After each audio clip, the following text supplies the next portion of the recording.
One last thing is um, theistic evolution is different from creation, as we've seen. Mm. And that's true when it comes to origins. But what about other doctrines? How does theistic evolution affect other doctrines, including but not limited to the fall, the image, being image bearers of God, all of humanity, stuff like that? How does theistic evolution affect other doctrines of the faith? Mm.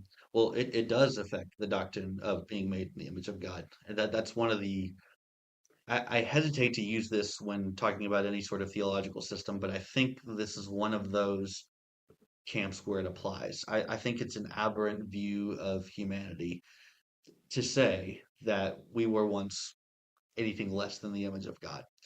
For one thing, you have to argue that there were humans that weren't made in Mhm. God's image. Yeah. If you go to the Smithsonian Institute of Natural History, you'll see a whole wall of human skulls. They're of different shapes, and they'll say that they belong to different species, and there's explanations other than evolution as to why those skulls exist and where they came from.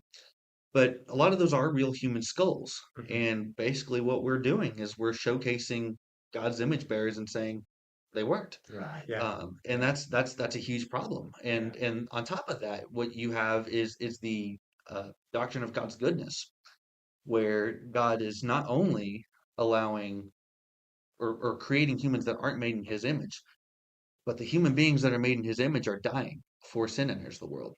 Now, death, Scripture is very clear. Death entered through sin. One man sinned, and through that man's sin, death entered the world. Mhm. And so now, of course, that we know that part of that was a spiritual death, and that's what theistic evolutionists would say, Mhm. is that was referring to a spiritual death, and that's true because Ephesians makes it very clear it's a spiritual death. But we also know from Genesis where it says, "From the ground you came, or from the dust you came, to dust you shall return," referring to physical death. We also know that Jesus had to die a real physical death. Mhm. And so the Bible's very clear that physical death is an enemy. Mhm. And so that goes against God's goodness and honestly sort of attacks the atonement. We also have the doctrine of federal headship, where Adam is our federal head. We descend from Adam. Because we descend from Adam, we're sinful, Mhm. we're sinners. Of course, Christ is the new and better Adam. Christ died for us, and once we come to Him, we are under His headship.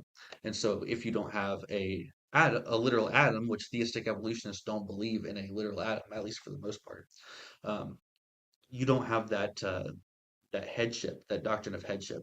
So, those are the three primary doctrines that fall under fire. Any final thoughts about theistic evolution? Don't believe That'll work. it. All right. Thank you, man. Appreciate it. Yeah, absolutely.